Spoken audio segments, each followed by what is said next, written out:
Good morning and welcome back. I'm here with Casey Stutzman at Performance Soccer. So Casey, I know a lot of times people have a lot of faults with their squats. Yeah, squatting it can be a really tough pattern, and because it's a blend of mobility and stability in different areas. So if we're lacking either mobility or stability, we have these kind of common faults that the body goes to. It's kind of like the plan B for movement. So I want to talk about a big one that a lot of people do on a regular basis today, and there's some confusion about it, or there's some conversation as to, is it bad or good? And I just want to highlight that a little bit. So what we're going to do is I'm going to have you do a squat first. Okay. All right, so face the fine people at home, and just go ahead and hit a squat.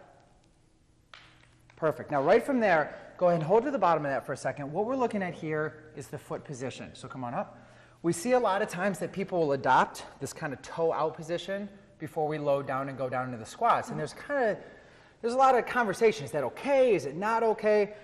Generally, when we see that type of pattern, it's because we're missing certain ranges or we're trying to compensate just a little bit. So we create this toe out position to make a little bit more room, but there's some nasty consequences that come with it. So I want you to hit that again for me.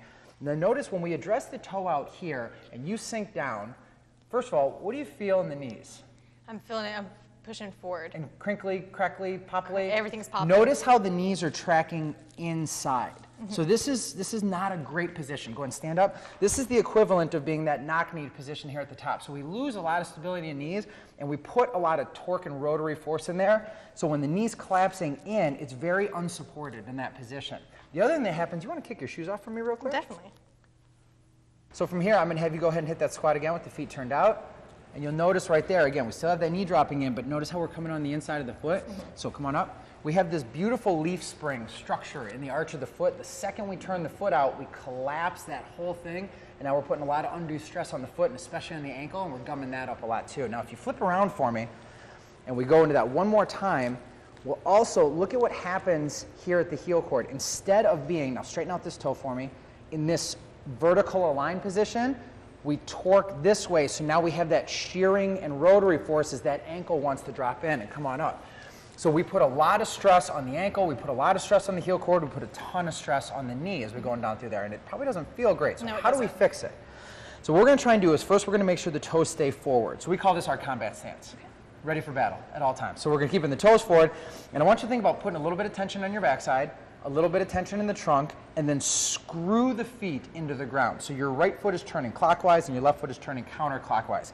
Now you notice that kind of turns the knees out a little bit. As you start to squat down, keep the knees wound out, screwing the feet into the ground, which is going to maintain tension in the backside and in the trunk, and then we're going to extend up through that position. So let's try that. We're keeping the toes forward.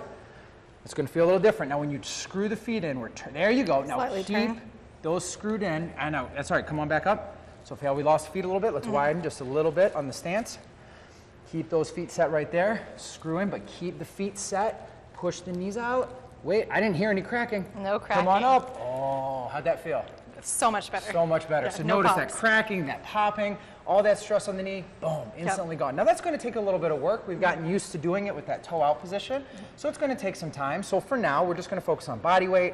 We're not going to add bars to your back because I guarantee you add more weight to that or add a jump, boom, we're going to go right back to that default position. So we're going to take some time. We're going to work on here how to create tension in the hips, how to take stress off the knees, and how to put the ankles in better position. Great. Thanks so much, Casey, for coming on today. I tell you, I was always doing it wrong because I was starting out like that, and then I go pigeon-toed It's okay. as I've been down. So thanks so much for showing us the correct way to do it. You're welcome.